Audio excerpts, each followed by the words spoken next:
Hey, how's everyone doing today? My name's Sam, and today we're going to be remodeling a closet in what will be my daughter's bedroom. My wife is currently about 5 months pregnant, so we're trying to make sure this room is ready for when the baby comes. This closet presents its own unique set of challenges in the fact, well, this house was built in 1908, so the exterior walls, which is this one, is full brick construction just with plaster laid on top. And you can see why we're wanting to remodel it because it kind of looks pretty bad. And then here you can see where they tried to blend the plaster on top of the brick with the current plaster and lath. And I mean, it just looks horrible. So we're gonna have quite a few steps before we are able to, call this part of the project finished. And also the ceilings are about, I'd say almost 9 feet tall.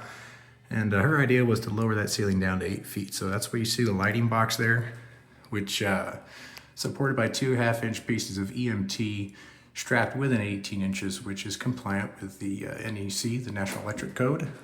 And that is going to that switch box right there. All the power is turned off. In fact, the home run isn't even done yet, so I don't have to worry about any sort of electricity here. And that's always best when you're working around.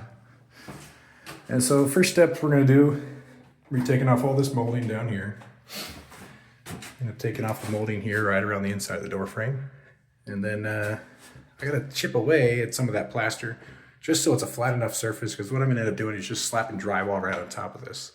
This closet is already quite huge, and personally I don't see a reason to redo the plaster. This is just a cheap, easy fix that just about any DIYer can do. So, that being said, let's start by ripping off all the molding.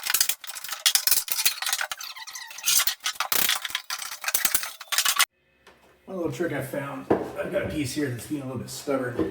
Doesn't really want to come out, but I can see the remaining nails. There's one there, one in the middle, one off the side. I'm just going to cut it.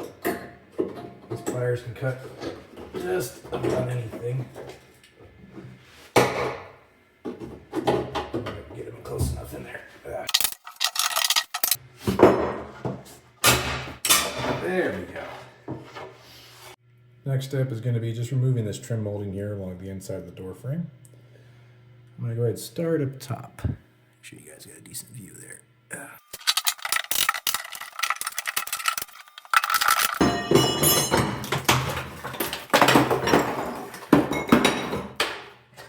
And that is the big struggle I always have with plaster and lath. Look at that, just rip that piece right out.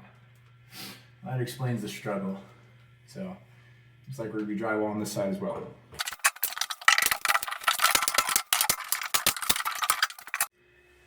Alright, so while I wasn't super excited that this happened because, well, I'm going to be the one doing all the work, I am kind of happy that this happened for the sake of the video because this might help somebody who's in a similar situation. This house, being over 100 years old, is all built with plaster and lath. And as you can see, as I was taking down this trim molding here, a piece of the lath, which is that wood right there, kind of ripped off with the molding and took some plaster with it. So that's going to be a little bit of an issue, nothing we can't fix. But another thing I noticed is this plaster was laid on kind of thick. I would estimate roughly about 1/2 inch, and I think that lath is probably 3/8 of an inch or so. So it's pretty darn thick, and what that means for us using 1/2 inch drywall is that if we just take the plaster and the lath down, then the 1/2 inch drywall is going to sink in pretty far, and then when we go to put this trim molding back on, it's going to sit a little weird, kind of cans it to the side. So what I'm going to do is, well, rip all this plaster and lath down on this wall, and then I'm going to save some of the lath and use them as spacers, and then lay drywall right on top of that.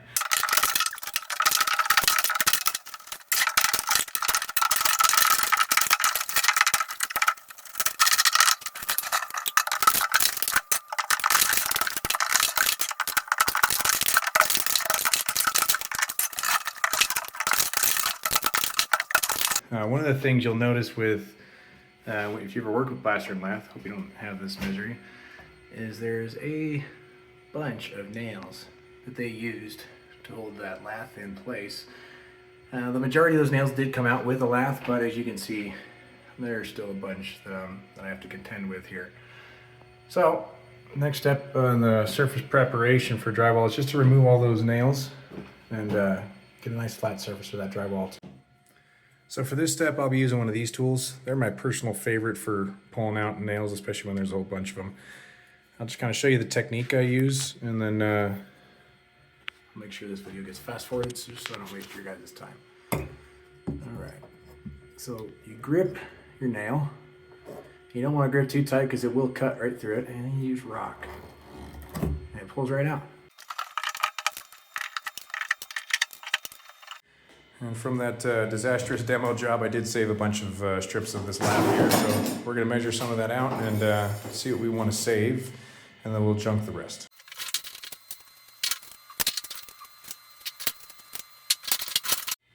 So basically none of the lengths in our scrap pile for this full-length wall here are, full-length part of the wall rather, are 52 inches long. They're about 45 or so. So more or less I'm gonna just kind of chop them in half. I'll see what I can measure out here and see what I have on the ground. It'll make it work. We got some doubled up 2x4s here that I can utilize. Basically I'm just gonna estimate here a 40-inch piece or so to that, and then that 12-inch to span over there. And it won't be a big deal. And again, we only really need 2 of these just because we're going up to 8 feet. All right, let's get to measuring.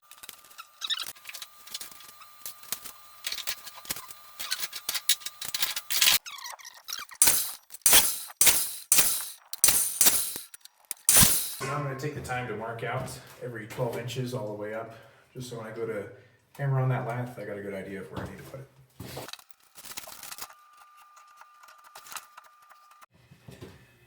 Okay, I'm gonna start hammering on some of these 6-inch pieces here. Remembering that after 6 feet, which is right here, I know that because I happen to be 6 feet tall, so it's kind of a convenient use of my height as a measurement device. After 6 feet, we're going to be using the longer strip, so really I just need to start hammering.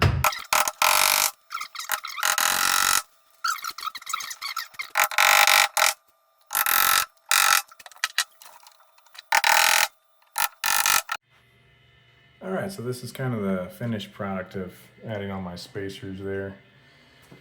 So I think I'm ready to start cutting drywall. What I will do though before I lay the drywall is just do a little cleanup like this. You know, the little pieces of plaster that fall down. Mostly because that will interfere with a nice flat piece of drywall. Well, her ideas and my switch. Today we're going to be using half-inch drywall. Ugh.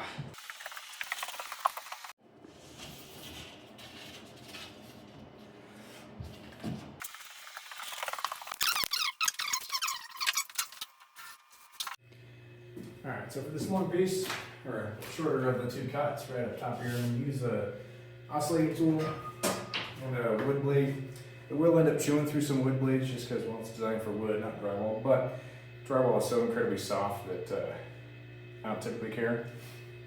And I just use this blade is kind of dedicated to drywall. You can see it's been used quite a few times.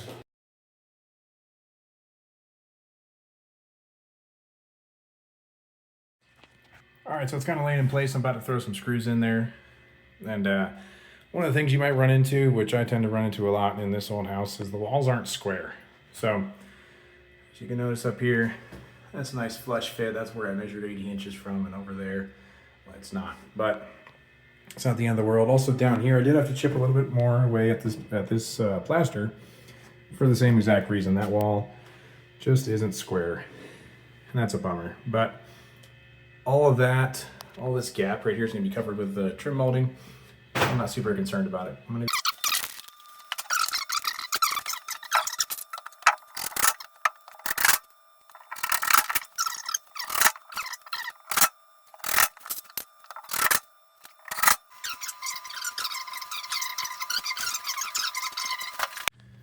Alright, so this here is kind of what the finished product looks like, and this is what I was talking about, how the wall was not square.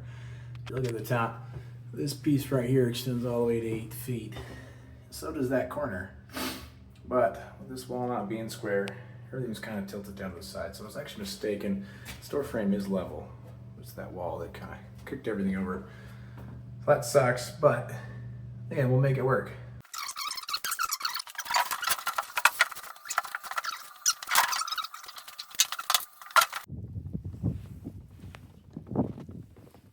I'm not sweating.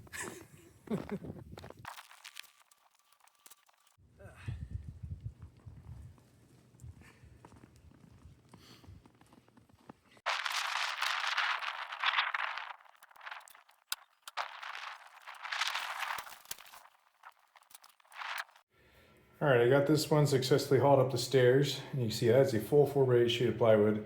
This closet's freaking huge, man. But I can tell from the video and definitely with the naked eye that on that top corner there's a much larger space here than there is all the way down the bottom. So once I get this guy screwed up, we'll tackle that problem. All right, I got that full sheet of plywood screwed in place, and then I was going to use this piece of scrap from, I believe it came from doing this door frame. But I was going to show you with the test fit. Fits okay up top here, with in mind that we are going to have drywall here, so it's going to cover it. But on the bottom, it just doesn't fit. So we're going to have to trim this at an angle. I'm going to go down on the floor here, see what my floor measurement needs to be. All right, I've got it drawn out. As you can see, down here we got 3 3/4 inches. And that is our halfway point here, and I just drew that line all the way across. It kind of falls off the board here. And as you can imagine, that line continues to be about 5.5 inches up on the top here. So take this, score as accurately.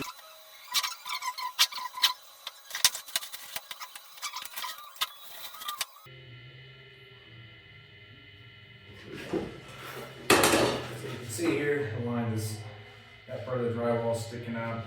So we want to clean that up just a bit. I found taking a speed square, kind of like a razor, just shaving any excess off and cut it, your preference.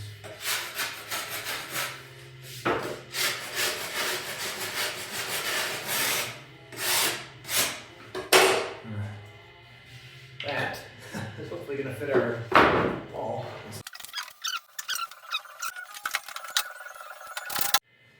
Alright, so another just little tip and trick I like to use. I know that that next piece needs to be 46 inches wide. And it's center length drywall 48 inches wide, so I just got to take 2 inches off. I'm just going to use my speed square here. And I'll hold the marker right at 2 and just drag it right across. Makes for a little quicker work.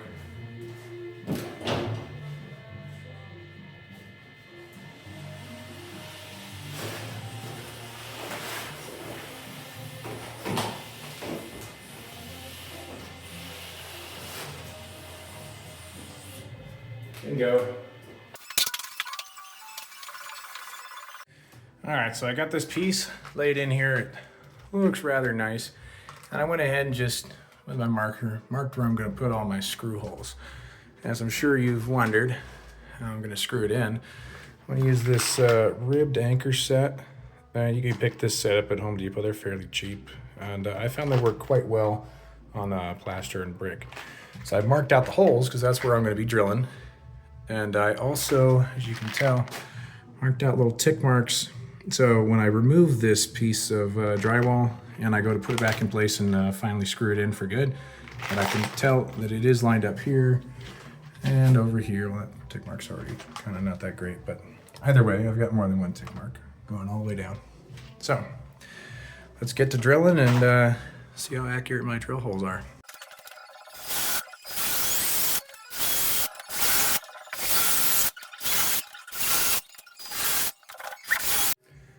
All right, so these holes that you see, now that I got the drywall out of the way, I'm just gonna take some plastic ribs, start hammering them in flush.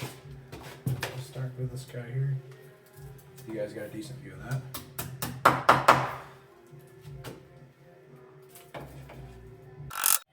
All right, moment of truth. So I've got got every single one of these hammered in place now. If you notice the head of the screw, you always want to double check that it's not bigger than the hole, and this one's about to be about the same size. So let's see if I can throw one in here. See if I can. There we go, found it. Nope, never mind. It's right there somewhere. There it is. Okay. And just like that. Now I gotta do that for the rest of them, but you do have to play a little hide and seek with the hole. But if you lined up your tick marks just fine, you should be able to find it. So I'm gonna get the rest of these screwed in and I'll show you a finished product. All right, I got every single one screwed in except for this last hole right here. That's because I just wanted to show you one little tip that if you ever end up having to do this, trigger discipline is incredibly important. You do not want to use your standard drywall set collar that I demonstrated earlier. You do want to just slowly get it in there until you see it suck in right about that far. Because the hole is already pre-drilled, I drilled right through this drywall, it is very easy to suck all the way through. And all right, so I'm starting to hang in the supports for the ceiling drywall. It's kind of hard to film this and show you at the same time, so I just hung it. I'm gonna kind of explain what I did. So I took a tape measure and measured the length from this drywall down to this side of the 2x4, and then I did the same thing over here. And I made sure they're evened up. And then I set the height according to this box. I do want the box to hang below. As you can see there, it is hanging below, which is perfect. And then, so I did that height right there. And I just set one screw in on one side, another one on the top over the other. Again, this isn't supporting that much weight, just the weight of the one piece of drywall. And then I kind of hit it with a level, got it centered up, and made some markings right over there. I did the same thing over here. So now this is going to be my reference because along with the wall not being level or square, the floor is not that quite level, so it's not a really good measurement. So either way, the next one I'm going to put across here. I'm going to put one more across this wall, and since this is a larger piece, I'm going to brace it from here to here with another 2x4. In case you're wondering how I'm going to reference off of that centerpiece, I hammered in a nice long piece of lath that I still had in my scrap pile. I'm going to throw a level on that, and that would get that height over there good, and then I'll just throw a level along the bottom of that piece and screw it in over there. All right, so that is what I got going on right about now. That should be enough to hold the drywall up if I just screw along the bottom lip, along this crossbar, and along these pieces here. And again, this isn't supporting any weight, it's just a drop ceiling to kind of hide that light box and hide all that ugly. Now if you notice, there's quite a large gap there, and it's nice and flush over here. And I'm going to show you with a level, the struggles I'm dealing with here. So I put this guy on the wall. If I can get a nice angle, you can see better, tilted a little. You can see that is not level at all. Which is unfortunate. And then you go down to the floor here. The floor is even worse. So I kind of came to the conclusion that this floor not being level is what cockeyed, or kind of made that piece of drywall lay cockeyed, which is going to have a little bit of a gap there. And again, unfortunate that this didn't work out nice and perfect, but rarely when you're working on home projects do they. So this would be a good example. Once I get that last sheet of drywall up, I'll kind of show you what I do when I have fairly large gaps. Okay, so I got my measurements, and I did measure all four sides, just working off the assumption that everything is not square, in the structure rather, and that was correct. So this length on top measured 53 and 3/16. I got 53 and 3/8.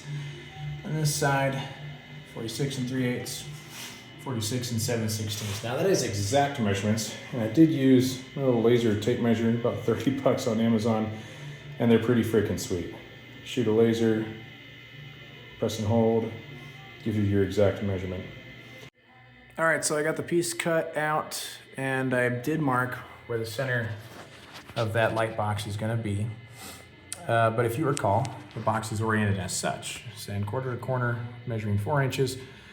And here 3 5/8. So I am going to end up transposing this over here. Okay, so I got it drawn out. I know it kind of looks like a lot, so I'm going to explain it to you here.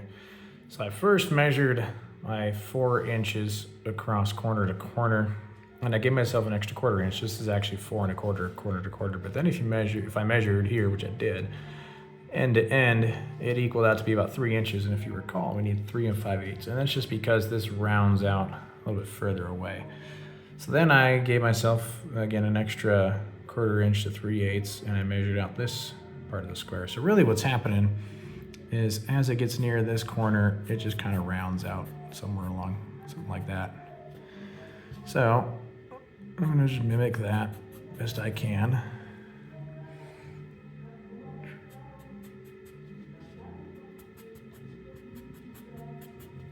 And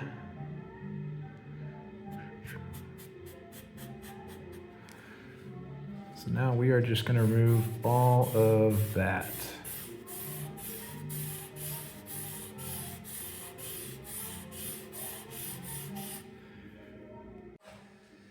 All right, I think I turned out pretty good. I love oscillating tools. They really make tough jobs pretty easy for stuff like this. Anyway, I'm going to get the camera set up and we're going to slap it up there, cross our fingers, and hope everything works out nice.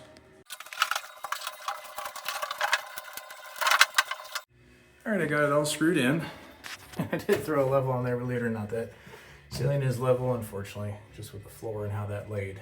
The rest is not. But that's too thin of a gap in my mind. I kind of throw my finger up there as a reference to throw a piece of sheetrock in. It's going to be hard to even cut something that thin. So I'll show you my trick here in a second. And this is why you give yourself extra room when you're cutting out boxes. So right about there, that's pretty much darn flush, but on this side, I'd estimate 3/8 inch of a gap there. Now the light will cover that, but you don't want to throw this sheetrock up and then be 1/8 inch too short on this side. Now it's not fitting. Now you're cussing, bringing it back down to recut it. So always leave yourself a little extra room to play with. All right guys, so my trick when you have a large gap like that, but it's large, but it's not large enough to be filled with another piece of drywall, is I'm going to take just spray foam. And I want to spray foam the gap, and it's going to overfill, but once this stuff dries, you can take a nice sharp knife and cut it nice and flush, and then go back over it with some drywall joint compound. And really it's all about just tricking your eyes, because when it's all said and done and dried, you're not going to notice the difference. So I'll go ahead and get that spray foamed up there, and I'll show you what it looks like, and then we're just going to end up waiting for it to dry, and in the next video we'll be trimming that out and doing a lot of muddy and taping. And there's a lot more to be seen with this room as well. As you can see, it's a work in progress. So let's get this thing spray foamed.